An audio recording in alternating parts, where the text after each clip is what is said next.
বিরোধী নেতা নেত্রীদের হেনস্থা করতে ইডি সিবিআইয়ের মতো কেন্দ্রীয় এজেন্সি অস্ত্র মোদী সরকারের, আর ভোট এলে এই এজেন্সিরাই চলে যায় অ্যাকশন মোডে। মামলার নামে বিরোধী দলের নেতা সাংসদদের ধরে ধরে চলে জিজ্ঞাসাবাদ। এই অভিযোগে বরাবরই সরব কংগ্রেস, তৃণমূল, ডিএমকে, আরজেডি, বিআরএস এর মতো বিরোধী শিবির। এবার তাদের এই অভিযোগই যেন ফের একবার উস্কে দিল। কেন? আইআরসিটিসি দুর্নীতি মামলায় আরজেডি নেতা তথা প্রাক্তন রেলমন্ত্রী লালু প্রসাদ যাদব তাঁর পরিবারের বিরুদ্ধে চার্জ গঠন করল আদালত। এতেই রাজনৈতিক মহলে প্রশ্ন উঠছে, বিহার বিধানসভা নির্বাচনের আগে তেজস্বীর দলকে চাপে ফেলতেই পুরনো তাস খেলছে বিজেপি সরকার। দোরগোড়ায় বিহারের বিধানসভা নির্বাচন, দিনক্ষণ সবই ঘোষণা হয়ে গেছে। বিভিন্ন দলের আসন সমঝোতা, প্রার্থী তালিকা প্রকাশ সবই চলছে জোর কদমে। এরই মধ্যে বিপাকে লালু। অস্বস্তি বাড়ল আরজেডির। আইআরসিটিসি দুর্নীতি মামলায় সোমবার লালু, তাঁর স্ত্রী তথা বিহারের প্রাক্তন মুখ্যমন্ত্রী রাবড়ি দেবীর ডাক পড়েছিল দিল্লির রাউস অ্যাভিনিউ আদালতে। ষড়যন্ত্র, ক্ষমতার অপব্যবহারের মতো নানা অভিযোগ উঠেছে বর্ষিয়ান নেতার বিরুদ্ধে। যদিও সব অভিযোগে অস্বীকার করেছেন লালু। সমস্ত কিছু পর্যবেক্ষণের পর এই মামলায় লালু, রাবড়ি, তেজস্বী যাদব সহ একাধিক অভিযুক্তর বিরুদ্ধে চার্জ গঠন করেছে আদালত। এছাড়া জমির বদলে চাকরি মামলাতেও লালুর পরিবারের নাম জড়িয়েছে। দুই মামলাতেই তাঁদের বিরুদ্ধে দুর্নীতি, অপরাধমূলক ষড়যন্ত্র এবং প্রতারণার অভিযোগ আনা হয়েছে। আদালতের দাবি, ঘুষ নেওয়ার সপক্ষে জোরালো প্রমাণ না মিললেও এই দুই মামলায় সরাসরি আর্থিক সুবিধে পেয়েছে লালুর পরিবার। যদিও লালু সহ সকলেই নির্দোষ বলে দাবি করেছেন নিজেদের। রাবড়ি জানিয়েছেন, রাজনৈতিক উদ্দেশ্য প্রণোদিতভাবে মিথ্যে মামলায় তাদের নাম জড়ানো হয়েছে। এছাড়া জমির বদলে চাকরি মামলাতেও লালুর পরিবারের নাম জড়িয়েছে। দুই মামলাতেই তাদের বিরুদ্ধে দুর্নীতি, অপরাধমূলক ষড়যন্ত্র এবং প্রতারণার অভিযোগ আনা হয়েছে।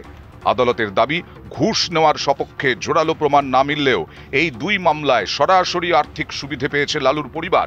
যদিও লালু সহ সকলেই নির্দোষ বলে দাবি করেছেন নিজেদের।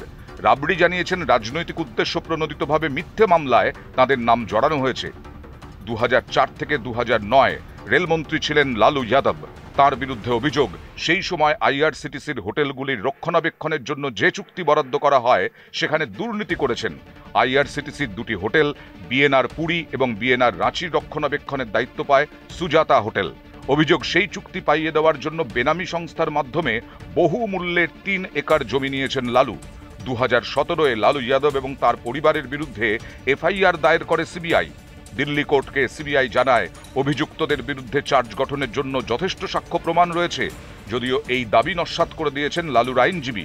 তাঁর দাবি, এই টেন্ডারে কোনো দুর্নীতি হয়নি, সঠিক পদ্ধতিতে সেই টেন্ডার পাস করা হয়। কিন্তু সোমবার আদালতের চার্জ গঠনে ভোটের আগে বিপাকে পড়ল আরজেডি। আদালতের এই রায়ের পরেই রাজনৈতিক তরজা শুরু হয়েছে। উত্তরাখণ্ডের প্রাক্তন মুখ্যমন্ত্রী হরিশ রাওয়াত যেমন বলেছেন, বিহারের জনগণের প্রতি আস্থা আমাদের আছে। রাহুল গান্ধী, লালু যাদবের হাত ধরে বিহারে বদলের হাওয়া আসবে। ভোট এলেই এই সব শুরু হয়।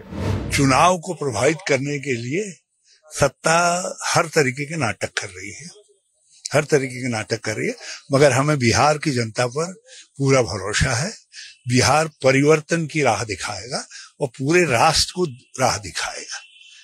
राहुल गांधी जी, तेजस्वी यादव जी के नेतृत्व में, लालू प्रसाद जी की प्रेरणा से ये परिवर्तन आएगा। बदले की भावना, घबराई हुई सत्ता हर तरीके का हथकंडे अपना रही है।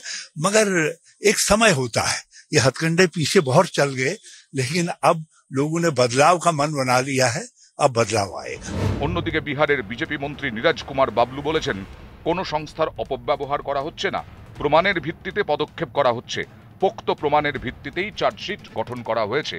कोई एजेंसी का दुरुपयोग नहीं होता है, कानून अपना काम कर रही है, सभी जांच एजेंसियां अपना जांच कर रही है और पुख्ता सबूत के आधार पर ही कोई कार्रवाई होती है। सबूत मिला है तो आरोप तय हुआ है, अगर आरोप तय हुआ है तो सजा भी होगा।